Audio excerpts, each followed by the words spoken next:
میں آپ کو بتاؤں، بصرہ کی سرزمین پر ایک دکان تھی، اس دکان کے اندر ایک خوبصورت نوجوان کام کرتا تھا۔ ایک خاتون اس دکان پر پہنچی اور پہنچنے کے بعد اس نوجوان کے حسن کو دیکھا تو اپنی مالکن کی بہت قریبی تھی اور مالکن کی خواہش کو وہ اچھی طریقے سے جانتی تھی۔ تو بصرہ کی خاتون اس نوجوان کے دیکھنے کے بعد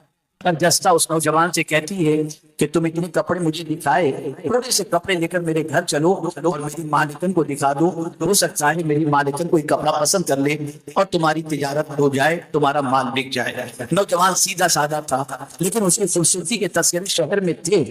لیکن وہ بہت ہینڈسم بھی تھا، لیکن صرف ہینڈسم ہی نہیں تھا، خوبصورت ہی نہیں تھا بلکہ خوبصورت بھی تھا۔ وہ نوجوان گھر پہنچا، دیکھا تو بہت بڑی حویلی ہے، بہت بڑا مکان ہے۔ وہ مکان کے اندر داخل ہوا تو کوئی اسے نظر نہیں آ رہا، وہ آگے بڑھتا گیا بڑھتا گیا بڑھتا گیا، یہاں تک کہ کمرے کے قریب پہنچا تو نازک نخرے والی ایک لڑکی، ایک خاتون جھولے پہ بیٹھی ہوئی تھی۔ جیسے اس نے اس نوجوان کو دیکھا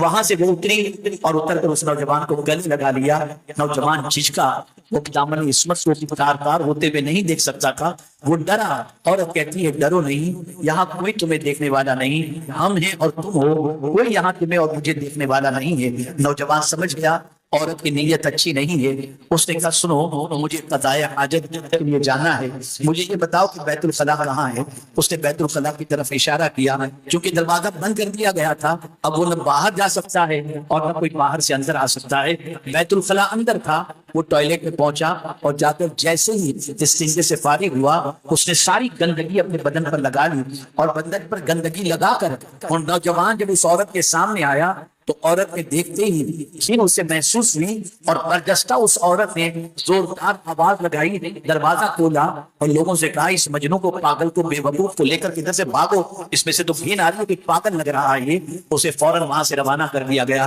اس طرح وہ نوجوان زنا سے بچ گیا، لیکن اپنے جسم پر نجاست لگا کر زنا سے بچنے کے عوض میں جب وہ گھر پہنچا اور گھر پہنچ کر کے غسل کیا، اسی دن سے اس کے جسم سے اللہ نے ایسی خوشبو جاری فرما دی جو مسک جیسی خوشبو، وہ جہاں سے گزرتا تھا خوشبو کے فوارے نکلتے تھے، اس کے جسم سے خوشبو کی خوشبو نکلتی تھی۔ اللہ اکبر! میرے پیارے آقا صلی اللہ علیہ وسلم کے پیارے دیوانوں اور خواتین اسلام، آدمی چاہے تو اپنے وجود کو کسی بھی بہانے سے زنا سے بچا سکتی ہے اور بچا سکتا ہے، اور اگر چاہے تو زنا میں گرفتار ہو سکتا ہے۔ عورتوں کی بنیاد پر، ان کی خواہش کی بنیاد پر، ان کے جذبات کی بنیاد پر مرد بہت سارے زنا کے اندر مائل ہو جاتے ہیں۔ اسی لیے عورتوں کو اللہ عز و جل نے حکم دیا، مردوں کو بھی حکم دیا، للمؤمنین یغضوا من ابصارہم، یہ مومنین کو حکم دیا گیا کہ تم اپنی نگاہوں کو نیچی رکھو، وَللمؤمنات یغضضن من ابصارہن، اور رسول اعظم کے ذریعے مومنات کو حکم دیا گیا کہ مومنات اپنی نگاہوں کو نیچی رکھیں۔ آپ جانتے ہیں رسول اعظم صلی اللہ علیہ وسلم جب خواتین کو بیعت کرتے تھے تو آقا کریم صلی اللہ علیہ وسلم ان کو اس بات کی طرف بھی مائل کرتے تھے اور اس بات کی بھی بیعت لیتے تھے کہ وہ زنا نہیں کریں گی، وہ چوری نہیں کریں گی، وہ شرک نہیں کریں گی۔ یاد رکھیں میرے پیارے آقا صلی اللہ علیہ وسلم کے پیارے دیوانوں اور خواتین اسلام، چاہے کہ میں زنا کی طرف مائل نہ ہونے دوں اور کسی مرد کو میری طرف رغبت نہ ہونے دوں تو عورت کر سکتی ہے، لیکن آج بڑی معذرت کے ساتھ میں اپنی بہنوں سے کہوں گا کہ آپ ذرا دیکھو،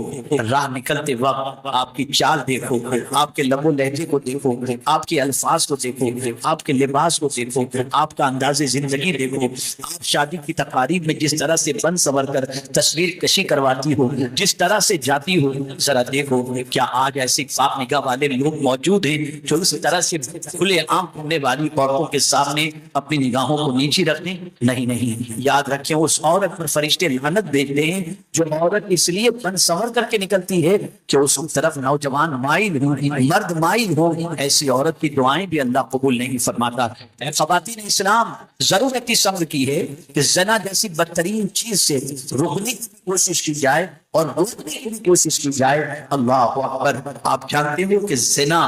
کتنا خطرناک ہے اور کتنا بڑا گندا عمل ہے اللہ کے رسول صلی اللہ علیہ وسلم ارشاد فرماتے ہیں کہ جب کوئی زنا میں گرفتار ہوتا ہے اس کے سینے سے ایمان نکال لیا جاتا ہے. یعنی زنا اتنا خطرناک عمل ہے کہ اس برائی کا وزن ایمان بھی نہیں اٹھا سکتا. ایمان ہی بھی اللہ فرشتوں کے ذریعے سینے سے نکلوا دیا کرتا ہے. اس سے یہ بات سمجھ میں آئی کہ اس برے کام سے بچیں. یاد رکھیں اللہ کے رسول صلی اللہ علیہ وسلم کی لخت جگر خاتون جنت فاطمہ الزہرا رضی اللہ تعالیٰ عنہا کی حیات طیبہ پڑھیں اور غور کریں کہ انہوں نے زندگی کیسے گزاری.